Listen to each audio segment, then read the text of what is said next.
سلاف بینەر و گوهداران ڕووداوێ لە هەر جیهەکێ هین لێبن. ئەبروکە ڤێ پەیوینە تایبەتدا پەرلەمانتەرێ بریتانیا ژێ پارتیا کرێکاران برز لۆید راسل مویل بهێوانێمەیە ژنی ژێ ڕۆژئاوا ڤەگەریایە. ڕاستە ئەڤە ژە 2017 ئەندام پەرلەمانە لێبەریاوەی کارێ ڕێخستنە یەکێتی ئەوروپا کردنە یەن نەتەوەی یەکبووی کردنە دیسان لەسەر ناوچەیە ڕۆژهەڵاتە ناوین بگشتی شەهرەزایی و پسپوریاویا زێدە هەیە. ئەبروکە ڤێ پەیوینێدا بەحسا گەلک مژارە گەلکەیم تایبەت ژنی ژێ ڕۆژئاوا ڤەگەریایە. برز هم خیراتن گەلک سپاس بۆ دەرفەتێ هم خیراتن بۆ ڕووداوێ. سپاس زۆر سپاس بۆ میوانداریتان. هین ژن و ژێ ڕۆژئاوا ڤەدگەرن مدوی ئەز ئارمانجا سەردانە هەوا بزانم هین بوو چی بوون هین چوونەکیڤەوە سەردانەکیڤە کرد. بەڵێ ئەمە سێم جارە سەردانی دەکەم. هەموو جارێکی شاندی پەرلەمانتارانی بەریتانیامان هێناوە بۆ ئەوەی سەردانی دەسەڵاتەکان بکەن. ئەنجومەنی سووریای دموکرات و هەروە هێزەکان مەبەستم هەسەدەیە. هەروەها ئێمە هەڵ دەدەین و دیدار لەگەڵ کۆمەڵگەی مەدەنی ڕێک دەخەین. دەزانی لەگەڵ سندیکاکان و ڕێکخراوە ناحکومیەکان کە ئێستا لە ناوچەکەدا کار دەکەن. هەڵبەت بەپێی دۆخەکە ژمارەی کەسەکان کە دەیان بینین کەم و زیاد دەکات. دوایین جار توانیم سەردانی هەندێک لەو کەمپانە بکەم کە لەوێ ئەو خەڵکانەی پەیوەندیان بە داعشەوە هەیە تێیدا کۆکراونەتەوە. ئەم جارش توانیمان سەردانی ژمارەیە کەم بکەین کە کەسانی ئاواری نێوخۆیی تیاندا دەمێننەوە. بۆیە ئەوە بۆ سەرکردنی پرسیامڕۆییەکانە. ئێمە هیوادارین لە گەڕانەوەماندا بۆ لەندەن بتوانین لەگەڵ لەندەن قسە بکەین. واتە حکوومەتی بەریتانیا لەبارەی پشتیوانی فراوانتر کە ئێمە بتوانین لە ڕووی مرۆییەوە ئەنجامی بدەین، بەڵام هەروەها لە ڕووی سیاسیەوە، چونکە پێم وایە هەمومان نیگەرانین. ئێستا ئەوە 12 ساڵە لە سووریا شەڕی نێوخۆییە. دەبێت دڵنیابین کە دموکراسی پێکاتە سەرەتاییەکانی دموکراسی کە لە ڕۆژاوا چەکەرەیان کردووە لەلایەن سووریا، تورکیا یاخود هێزەکانی دیکەوە لە نێو نەبرێن. هشتم تە بەحسا ئەvê کارەساتانی کرد یانجی ڕەوشاکون و کە هەیە لە ڕۆژاوا کارەساتەکان مەزن چێ بووە خەڵکی ڕۆژاوا بە هەژمارێن زێدە بووینە قوربانی گلەیەکە مەزن ji civakانê dewletî heye dibêjin harîkarî nagehne me wel nêzik dît we berpirsên Rojava jî dîtin çi rêgirî hene çi astengî hene ku harîkarî nagehne Rojava û Sûriye. باشە زۆربەی و خەڵکانەی لە هەرێمی ڕۆژاوا دەژین زۆر بە خراپی زیانمەند نەبوون. هەروەها هەرێمەکە خۆشیان هاوکاریان کۆ کردوونەتەوە. بەڵام ئەگەر بچینە سەر ئەو ناوچانەی کە زیاتر و تونتر کاریگەر بوون کە نیوەی لە ژێر ڕکێفی حکوومەتی سووریایە، نیوەکەی دیکەشی لە ژێر کۆنتترۆلی هێزە چەکدارەکانن کە زۆریان لەلایەن تورکیاوە پاڵپشتی دەکرێن. کێشەکە ئەوەیە دوو کاروان لە هەرێمی ڕۆژاواوە دەستیان بە جوڵە کردووە. هەروەک دڵنیام زۆر یارمەتی و هاوکاری سربەخۆی دیکە بەڕێگەوەن و ئەو هاوکاریانە لە چەند خاڵێکی پشکنینی جیاواز گیریان خواردووە. یەک لەو هاوکاریانە لە خاڵێکی ژێردەسەڵاتی تورکیا گیری خواردووە. تورکیا حەز دەکات هەموو هاوکاریەکان سەرەتا بڕۆنە تورکیا و دواتر بەڵێنی ئەوە دەدەن بە خۆیان دابەشی بکەن. ئاشکرایە ئەمە بۆ دەسەڵاتدارانی ڕۆژاوا دۆخێکی پەسەندکراو نییە، چونکە ترس و مەترسی هەیە کە هاوکاریەکە ئاراستەی بگۆڕدرێت بۆ شوێنی دیکە و ئەوان دەیانەوێت ئەو هاوکاریانە بە دیاریکراوی بۆ ئەو خەڵکانە بێت کە لە ناوچە زیانمەندبووەکان دەژین. هەروەها نیگەرانیەکی ڕاستەقینەیان هەیە کە ڕەنگە دەسەڵاتەکانی تورکیا دڵنیا نەبنەوە کە هاوکاری بە بەشی پێویست دەگاتە گوندە کوردیەکان یاخود دەگاتە سووریەکان و گروپی ئیتنیکی کەمینەی دیکە. بۆیە ئەوان دەخوازن ئەو هاوکاریانە بگەنە ئەو شوێنانە. ئەو کاروانەی بۆ سووریا دەچوو ئەو شوێنەی لە ژێردەسەڵاتی دیمەشقا ئێمە گوێمان لێبوو کەمێک زیاتر قورس بووە. ئەمەش لەبەر ئەوەی دیمەشق داوای کردووە ڕێژەیەکی سەدی لە هاوکاریەکە بۆ خۆیان هەڵبگرن. بۆیە گفتوگۆیەک لە ئارادایە لەبارەی ئاخۆ تێدەپەڕێت ئەوەی بەر لەوەی بگاتە خاڵی کۆتایی چەندی لێ هەڵدەگیرێت. ئێستا کاتێک ئێمە قسەمان لەگەڵ دەسەڵاتدارەکان لە ڕۆژاوا کرد لە ناوچەی باکووری ڕۆژهەڵاتی سووریا پێیان وابوو دانوستاندنەکان بەردەوامن و وا هەستم کرد گەشتبین بن کە هاوکاریەکە لە کۆتاییدا دەگاتە شوێنی مەبەست. بەڵام ئەم دواکەوتنانە واتە دواکەوتن لە پاراستنی ژیان و پێم وابێت نیگەران بوون کە لایەنەکان هەوڵی خۆیان نەداوە بۆ ئەوەی هاوکاریەکان تێپەڕن.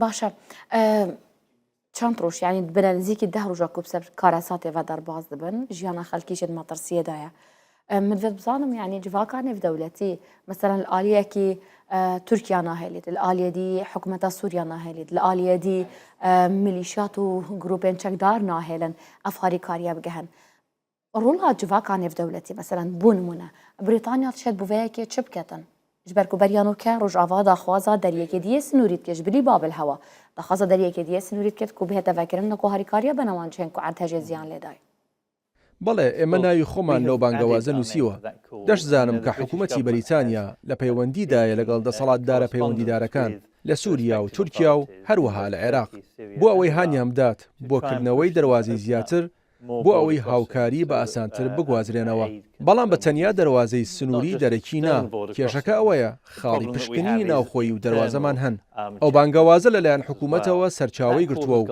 لە نێو پەرلەمانیش لە هەفتەی ڕابردوودا چەند جارێک باس کرا ئەویش ئەو کاتەی ڕاگەندراوێکی لە ناکاومان لە سەرۆکوەزیرانی بەریتانیاوە هەبوو لەبارەی ئەم پرسەوە ئەمە شتێکە پارتەکەم پارتی ئۆپۆزیسیۆن چەند ڕاگەندراوێکی دیاریکراون لەم بارەیەوە لە کۆتایی هەفتە بڵاو کردوێتەوە ئێمە باوەڕمان وایە دەبێت لەوە زیاتر بکرێت بۆ ئەوەی داوا بکرێت ئەو دەواازانە بکرێنەوە خۆ ئەگەر نشکرێنەوە ئێمە پێشنیاز دەکەین ئەو گفتوگۆیە ببرێتە ئەنجومەن یاسایش لە دوایین بڕیارنامەی ئەنجومەن یاسایش بە دڵنیاییەوە بەو جۆرە نەبوو بۆ هاوکاری مرۆیی بە شێوەیەکی گشتی بۆ سووریا ژمارەیەک دەواازە لەو لیسە دەرهێنران چونکە پێیان وابوو دەبێت تیشکی هاوکاریەکان لەسەر ژمارەیەکی کەم لە دەواازەکان بێت بوومە لەرزەکە هەموو ئەو شتانەی گۆڕی بۆیە ئەگەر خۆویستانە و دەواازانە نەکرێنەوە ئەو کات دەبێت بڕۆین ئەنجومەن یاسایش و بڕیارێکی ئەنجومەن یاسایش لەو بارەوە وەربگرین کە ڕێگە باکردنەوەیان دەدات من حەز دەکەم خۆمان لەمە بەدوور بگرین چونکە ئەوە کاتی پێویستە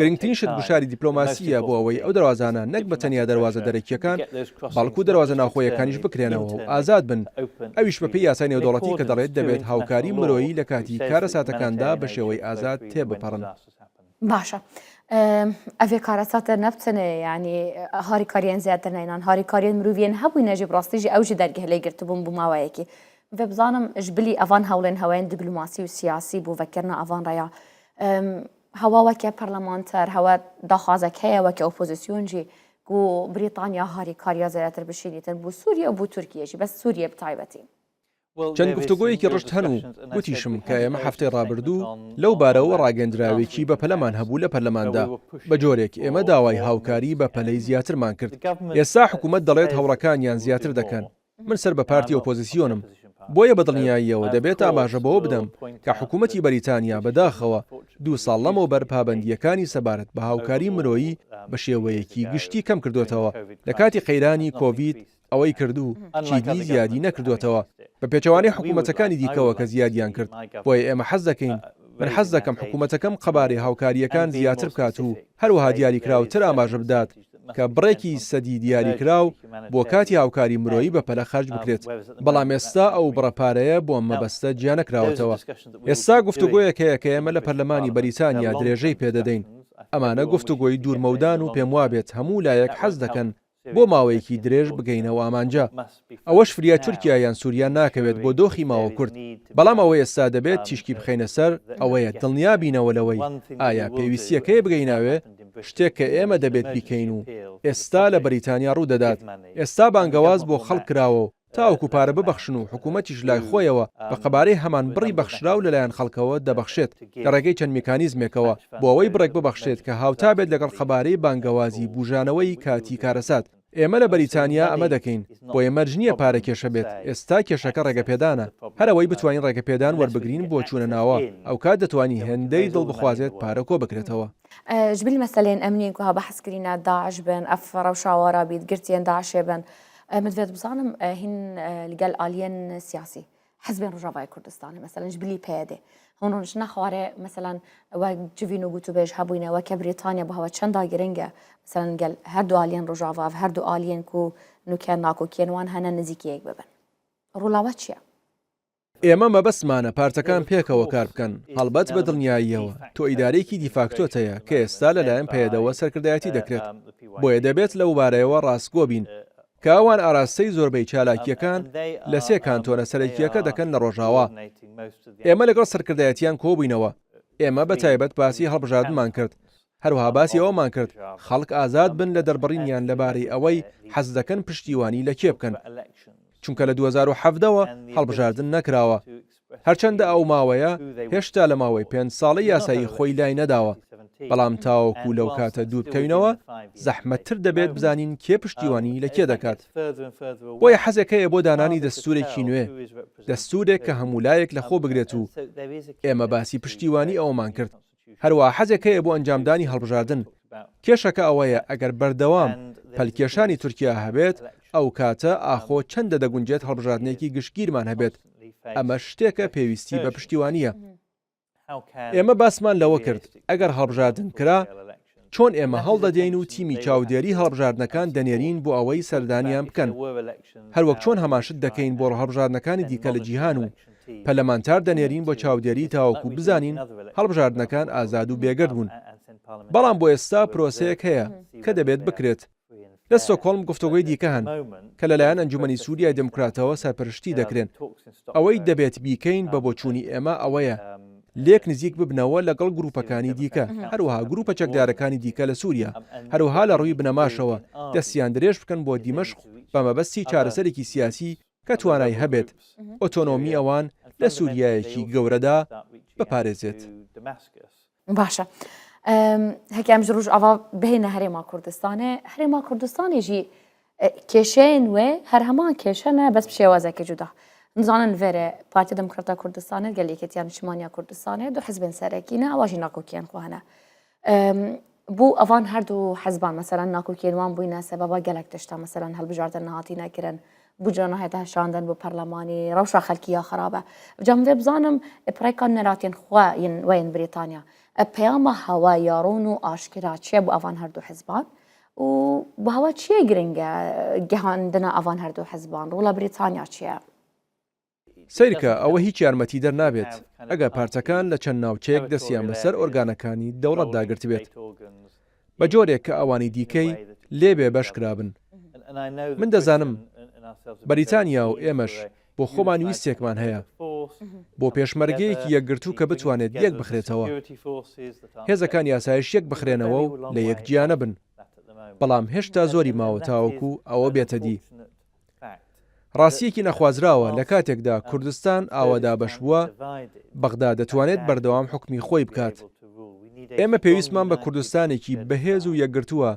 لێرە لە باکووری عێراق بۆ ئەوەی بتوانین گفتوگۆی شیاو هەبێت لەگەڵ بەغدا بەڵام لە کاتێکدا کوردستاندا بەش بوو بێت ئەوە کارەکە زەحمەتر دەکات بۆ هەبوونی ئەو گفتوگۆیانە هەروەها بۆ ئەمنیەت و بەردەوامبوونی هەرێمەکە ئەوەی تەواو هیوادارین ئەوەیە کە حکوومەتی ئێستا هەرچەندە ئێستا یەک حزب زاڵە بەسەریدا بە دۆخێک گەیشتووە بە جۆرێک ئەگەر سەیری ئەندامانی کابینەکە بکەیت ئەوان خەڵکی بەشەکانی دیکەی هەرێمیش لە خۆ دەگرن ئەوان خەڵکانێکیان هەیە کە تەنیا پاشخانی حزبیان نییە بەڵکو پاشخانی ڕێکخراوە ناحکومیەکان و مافەکانی مرۆڤیان هەیە ئێمەش کۆبوونەوەمان لەگەڵ کۆمەڵێک کەسی کابینە حکوومەت کردووە کە هەڵگری ئەو پاشخانانن ئەمەش کەمێک مایی دڵنیاییە کە حکوومەتێکەیە خاوەنی توانایی جیاوازە و دەبێت گشتگیر بێت ئەگەر ئەمە بەردەوام بێت ئەوە پرۆسەیەکی ئەرێنیە و دەکرێت ببێتە بنەمایەک بۆ شتی دیکە ئەوە کۆتایی نییە بەڵام بەڕوون واشکرا دیارە کاڕاستەی نیگەرانکەر هەن سەبارەت بە ناوکۆکی نێوان دوو پارتەکە ئەجا ئەوە ناکۆکیان و ساکێگە هەڵبژارتن نەهێنەکردن وەختا خۆدا سەدان ساڵە بریتانیا وڵاتێکی دموکراتیە پەرلەمانە خۆ هەیە سازیان خۆ هەیە ئەجا هەندێک جارە هەستکەم کە هەندێک جارە بەرپرسێن مەیەن کوردستانی بیرەوان بهێتە ئینان مثلەن ئەنجام نەدانا هەڵبژارتنان نەشاندنە بودجێ بۆ پەرلەمانێ چەند تەسیرە لێ پرۆسەیە دموکراتیەت کە یاکل هەرێما کوردستانی هەیە زەرەراوەیە چیە برایەتە بەڵێ حکوومەتی بەریتانیا هەمیشە لەگەڵ ئەوە بووە حکوومەتی هەرێمی کوردستان تیش بخاتە سەرەوەی کە هەڵبژاردە نێو خۆیە دیموکراسیەکان لە کاتی خۆیان بکرێن و بەردەوام بن لە جیاتی ئەوەی تیش بخەنە سەر پرسی دیکە گشتپرسی و شتی دیکە یەک لەو شتانی کە دەبێت هاوتەریبی هەڵبژاردن بێت بریتە لە سەرژمێریەکی دروست و بزانیت کێ لێرەیە ئەوانش بڕیاری سیاسی قورسن بەڵام دەبێت بکرێن چونکە هەرێمەکە دەبێت لەسەر بنەمای دانیشتوان بێت بزانرێت ئێستا کێ لەکوێیە ئێمە تێدەگەین ئەمانە پرسی هەستیارن، بەڵام تاوەکو زیاتر دوای بخەیت زەحمەتتر دەبێت. بۆیە هەستم وایە گەر ئەمساڵ هەڵبژاردن بکرێت، ئێمە دەبێت ئامانجمان بێت ئەمساڵ یان ساڵی داهاتوو هەڵبژاردن بکرێت. نابێت هەر بەردەوام دوای بخەین، دەبێت ڕێککەوتێکی بۆ دیاری بکەین و کار بکەین تاوەکو لەو ڕێکەوتە بکرێت. حکوومەتی بەریتانیاش لە ڕێگەی دامەزراوەکانمان بۆ نمونە دامەزراوەی وێستمینیستەر بەردەوام بێت لە پشتیوانیکردنی هەموو لایەنەکان لە هەموو ئاراستەکاندا بۆ ئەوەی بەشداری بکەن لە دروستکردنی بڕیاری دیموکراسیدا. باشە تە بەحسە ئیرانی کرد ئەvە چێک ئینابیرا من هێرشێن بەردەوام یەن درۆنان یەن ئیرانی لەسەر هەرێما کوردستانê و عێراقê ئەف سەقامگیریyak û گەم ببوودنەوە بەرە هەردوو ئالیاندا زێرەتر یعنی نەهێلا مەترسیەکە مەزن سەر هێما کوردستان و عێراق هەیەش بەر ئەوان ئێرشێن بەردەوامن ئیرانیان کو دەمێ چوویدا شێبووینە هەوەژی ینی بدەهان سەدان دیبلوماتên بریتانی هەنە لێرێ ئەڤۆکاتێکرنج ئالیە civaka nêvdewletî be meselan îdanekirine serkûnekirine lê kirdar nebûye ev bêdengiya nêvdewletî li ser evan êrişan hîn çawa dibînin. ئێمە ئێستا پێویستمان بە داواکاریەکی فەرمی حکوومەتی عێراق هەیە حەز بکەیت یاخودنا هەرێمی کوردستان بەشێکە لە عێراق. بۆیە ئەوە حکوومەتی عێراقە مافیەوەی هەیە لە نەتەوەی گرتوەکان سکاڵا بکات. بە بۆچوونی من کە حکوومەتی عێراق و بە دڵنیاییەوە کە سەرۆکیش کووردە دەبێت سکاڵایەکی نووسرا و بداتە نەتەوەی گرتوەکان و داوا لە ئەنجومەن یاسایش بکات سەیری ئەو بابەتە بکات. دەبێت داوای سەپاندنی سزا بکات ئەگەر دۆخەکە ئەوەی خواست. دەشتوانێت بۆ مەبەستی کۆتایی داوا لە هێزی نێودەوڵەتی بکات تاوەکو بەرگری لێ بکات. من دەمەوێت خۆمان لەوە بە دوور بگرین چونکە کۆمەڵگەی نێودەوڵەتی بۆ خۆی هەر ئێستا زیاد لە توانای خۆی سەرقاڵی شەڕی نەخوازراوی ئوکراینایە. بەڵام ئەوە یەکەم جار نابێت کۆمەڵگەی نێودەوڵەتی بێت و پشتیوانی لە عێراق بکات. بەڵام دەبێت عێراق ئەو داوایە بکات. من ناتوانم، وڵاتەکەم ناتوانێت، ئەڵمانیا و فەرەنسا ناتوانن، ئەمریکاش ناتوانێت بە نوێنەرایەتی ئەوە بکات چونکە ئێران درۆنی مەترسیدار بەکاردێنێت. ئێران ئەوە لە زۆر شوێن لە جیهاندا دەکات. بەڵام بەڕاستکۆ بین ئێمە لە دۆخی سیاسی عێراق دەگەین ئەمە وا دەکات ئەوە زۆر زەحمەت بێت بەهۆی ئەوەی لایەن و خەڵکی جیاواز پەیوەندی جیاوازیان لەگەڵ ئێران هەیە. بەڵام تاوەکو ئەو کاتەی ئەو داخوازیە لەلایەن ئەوانەوە نەبێت تاوەکو ئەو کاتەی لە بەغداوە ئەو داوایە نەکرێت ناتوانم ڕێگەیەک ببینم کۆمەڵگەی نێودەوڵەتی هاوکاری بکات. ئێستا بەکردار ئەگەر ببینین چەکی قەتەخەکراو بەکاردەهێنرێن چەکی کیمیایی ئەگەر تاوانی فراوانتر تاوانی جەنگ ببینین ئەو کات دەکرێت بنەمایەک هەبێت بۆ خەڵکانی دیکە تاوەکو بیگەێنە کۆمیتەکانی نەتەوەی گرتوەکان. بەڵام لەم قۆناغەتەوە بۆ ئێستا کە درۆن بەکاردەهێنرێن بۆ بە ئامانجکردن و کوشتنی سیاسی و سەربازی بەداخەوە پێم وایە وا دەخوازێت عێراق خۆی سکاڵا بکات. تێگەهشتم بەس درۆنên ئیرانê xelkê sivîl jî kiriye armanc zarok jin jî bûne qurbanî gund hatîne çolkirin yanî nebtinê targeta wana nebtinê bingehên serbazî ne yan jî meseleyeke ya eskeriye xelkê sivîl jî tê armanc girtin. بەڵێ ئەگەر ئەوە بەردەوام بێ و پەرە بسێنێت بۆ قۆناغێکی بەرفراوانتر ئەو کات بنەمایەک هەیە کە کەسانی دیکە لای نەتەوەی گرتوەکان سکاڵا بکەن. شتێکی دیکە بە دڵنیاییەوە ئەوەیە کە عێراق ئەندامێکی تەواوی دادگای تاوانی نێودەوڵەتی نییە. بۆیە لەباری تاوانی جەنگەوە ئەگەر ئەو تاوانانە لێرە ئەنجام درابن ئەمە هەمان کێشەی چەکدارەکانی داعشە. ئەوە شکستی عێراقە لە بە ئەندامبوونی تەواوەتی دادگەی تاوانی نێودەوڵەتی و ئەمە ئیشەکە زەحمەتر دەکات بۆ دادگایکردنی خەڵک لە دادگەیەکی نێودەوڵەتی کاتێک تاوانەکە لێرە ئەنجام درابێت. بۆیە هاوڕام لەگەڵتدا کە ئێمە دەبێت کردداری زیاتر بکەین. بەڵام یاسای نێودەوڵەتی ئێستا بە جۆرێکدا ڕێژراوە کە دەوڵەت نەک خەڵک باڵا دەستن. من حەز دەکەم پێچەوانە بواە بەڵام من ناتوانمەوە بگۆڕم. هیچ نەبێت ئەگەری نییە لە ژیانی مندا ڕوو بدات.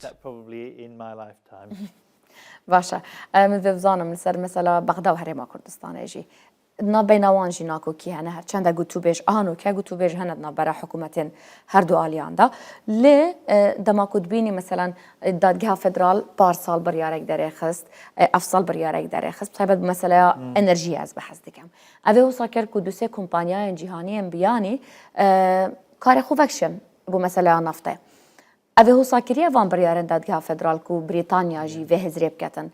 Mesela bazirganiya enerjiyê li gel Herêma Kurdistanê rawestînîtiyan jî kêm biket. ئەوە من نیم بڕیار بدەم ئاخۆ کۆمپانیا بەریتانیەکان هاوەهەنگی لەگەڵ هەرێمی کوردستان بکەن. هیوادارم بەردەوام بن. کاتێک چەند ساڵ لەمەوە بەر سەردانی ئێرەم کرد، من سەردانی بەغدام کرد و لەگەڵ دەسەڵاتەکانی ئەوێ قسەم کرد. بۆیە پێویستیەک هەیە پێکەوە بن. ئەو پێکەوە بوونەش دەبێت لەسەر دوو ئاراستە بێت. یەکەم لەبارەی ئەو هێڵەشینەی کوردستانە و ئەو گشتپرسیەی کە پێویستە لە کەرکووک و ناوچەکانی دیکە بکرێت دەبێت بەڕاستی ڕووبدات. ئاراستەی دووەم دەبێت کێشەی ئەم پارەی نەوتە چارەسەر بکەین. بە بۆچوونی من شتێکی ژیرانە نییە چاوەڕێ بکەی هەموو پارەی نەوت بنێردرێت بۆ بەغدا و دواتر دەست بە نزا و پارانەوە بکەیت تاوەکو بەڵکو پارەکە بنێرنەوە بۆ کوردستان. بەڵام دەبێت ژمێریاری و وردبینی گونجاو هەبێت. پێوەرەکانی وردبینی لە ڕاستیدا لێرە زۆر باشن و لە بەغداش زۆر خراپ. بۆیە بەدڵنیاییەوە ئەگەر لە جێ حکوومەتی هەرێمی کوردستان بوومایە دەمگوت نامەوێت بینێرم بۆ بەغدا بەو هیوایەی لە بەغداوە بگەڕێتەوە. لە کاتێکدا بەغدا بۆ خۆی وردبینی ژمێریاری خۆی ناکات. کاتێک بەغدا ڕەچاوی پرۆسەی وەکیەکی ناکات. بۆیە بە تەواوی لە حکوومەتی هەرێمی کوردستان تێدەگەم.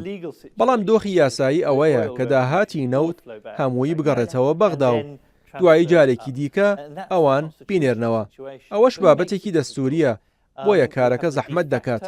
ئێمە دۆخێکی دیفاکتۆمان هەیە کە حکوومەتی هەرێمی کوردستان کۆنتترۆلی پارە دەکات. دواتر دۆخێکی یاساییمان هەیە کە داوا دەکات بەغدا کۆنتترۆلی بکات. من دڵنیام لێرەدا سازشێک هەیە لەباری وردبینی گونجاوەوە. ڕێگە بە هەموو لایەک بدرێت بزان پارەکە لەکوێیە و متمانە دروست بکرێت. بەڵام بۆ ئێستا پێم وایە دەبێت بەغدا هەنگاوی یەکەم بەهاوێژێت. تێگەهشتم پرسیارم نەدماهەیەکێ بەریا زێرەتر ژێ 100 ساڵان کوردستان سەر gelek nexşeyên cîhanê hebû.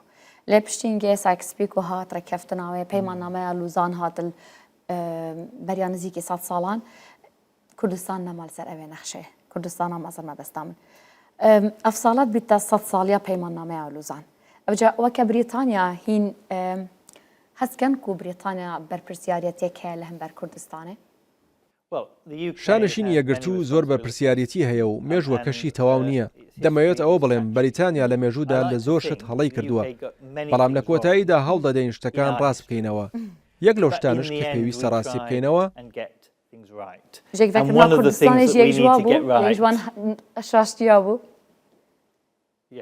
بەڵێ پێم وایە کە کێشانی هێڵی سایکس-پیکۆ بەو شێوەیەی کە نەخشەی بۆ کێشرا هەڵە بوو. پێم وا بێت ئەوە ڕوونە مەبەستمەوەیە زۆربەی خەڵک لە بەریتانیا کاتێک باسی کوردەکەیت سەرەتا دەڵێت ئەو خەڵکن کە نیشتمانیان لێ زەوتکراوە و نادادیە کراوە.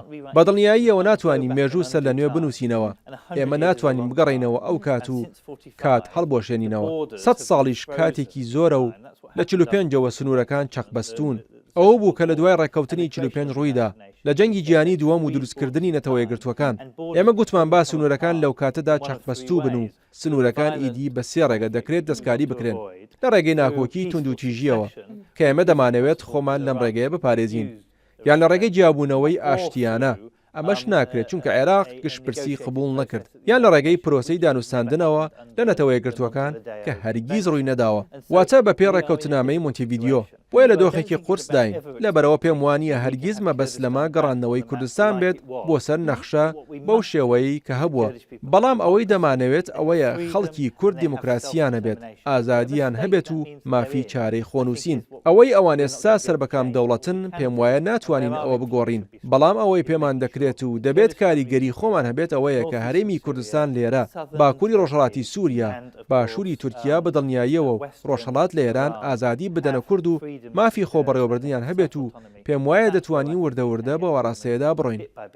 gelek spas biha birêz Lloyd Russell-Moyle Parlamenterê Brîtanyayê spas bû dema ku vedayame û serkeftin bû şanda we devê serdanê de. Spas. سپاس. Spas biha weş.